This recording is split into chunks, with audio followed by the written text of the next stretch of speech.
हरे कृष्णा, राधे राधे। आप सब कैसे हैं? आप सब भी हर जी की कृपा से सब अच्छे ही होंगे। तो 1-2 दिन से हमारी जो कथाएं वो नहीं आ रही थी क्योंकि हम किसी कारणवश बिजी थे।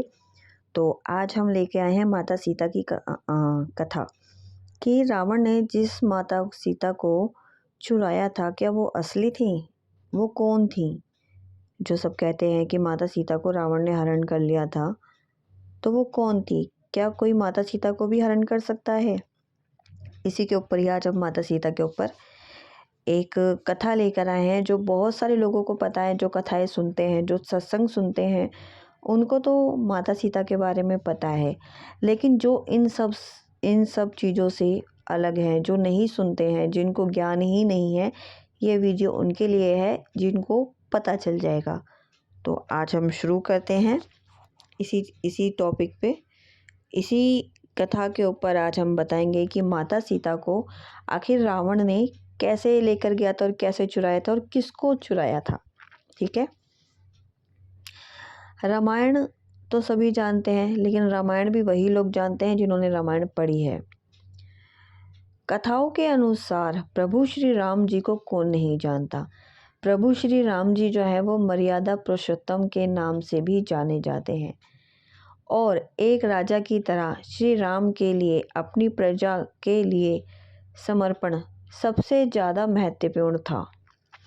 ऐसे में जब लंबे समय तक रावण की कैद में रहने के बाद भी माता सीता जब वापस आई तो उन्हें अग्नि परीक्षा क्यों देनी पड़ी?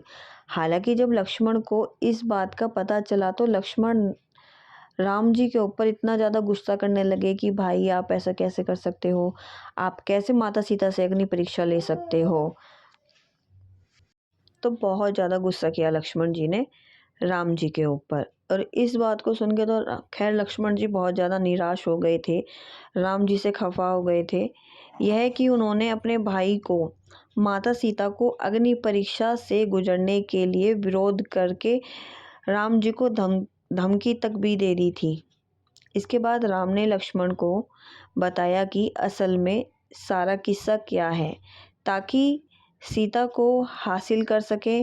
तो क्या आप जानते हैं आखिर सीता माता को किन कारण की वजह से अग्नि से गुजरना पड़ा? काफ़ी सारे लोग कहते हैं कि जब माता सीता को अग्नि से गुजरना पड़ा था, जब राम जी ने माता सीता के ऊपर शक किया, तो आजकल के मर्द क्यों शक नहीं करेंगे? यही बोलते हैं ना आजकल कि जब माता सीता जैसी को अग्नि परीक्षा देनी पड़ी तो हम तो नॉर्मल नारी हैं, यही कहा जाता है। तो ऐसा नहीं है। अब की नारी में और माता सीता में कंपैरिजन ना करें। क्या कहते हैं पुराण? रामायण में एक नहीं बल्कि 2 सीता थी, पहले असली और दूसरी माया सीता।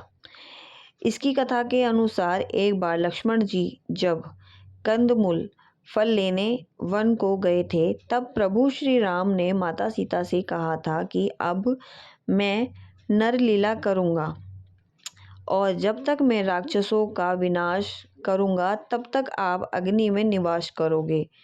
ऐसा कहकर श्री राम जी माता सीता को अग्निदेव को सौंप देते हैं। इसके बाद असली सीता माता जो हैं की जगह पर माया सीता प्रकट हो जाती हैं। ठीक है। इस तरह जब सीता जी का अपहरण हुआ तब वो माया ही थी, छाया माता थी, सीता थी।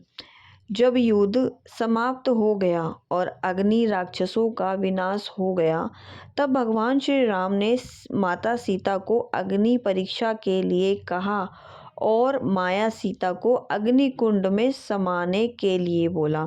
इसीलिए माता सीता की जो थी वह अग्नि परीक्षा हुई थी, जिससे कि रावण की कैद में जो थी वो माया थी, माया सीता। और जो असली सीता थी वो तो अग्नि जी के पास में थी। ठीक है। तो जब राम जी ने उनकी अग्नि परीक्षा के लिए कहा तो लक्ष्मण जी भी बहुत ज़्यादा क्रोध हुए। जब लक्ष्मण जी को सारी बात बताई गई कि जब तुम कंदमूल लेने के लिए गए थे तब ऐसे ऐसे हुआ था, मैंने सीता जी को जो है वो अग्नि देव को सौंप दिया था और जो अभी अग्नि में निवास करेंगी वो माया सीता हैं। ठीक है। तो सीता के अग्नि में समाते ही असली माता सीता अग्नि से बाहर आ गई और पूरी अग्नि परीक्षा का सिर्फ यही एक कारण था। सीता माता के प्रतिबिंब का रावण ने किया था हरण। अग्निदेव ने सीता माता को अपने सुरक्षा चक्र में रखकर कुटिया से गायब कर दिया था। वहां पर सीता माता के प्रतिबिंब को रखा गया। रावण ने असल में सीता माता को नहीं बल्कि उनकी छाया सीता को ही हरण किया था।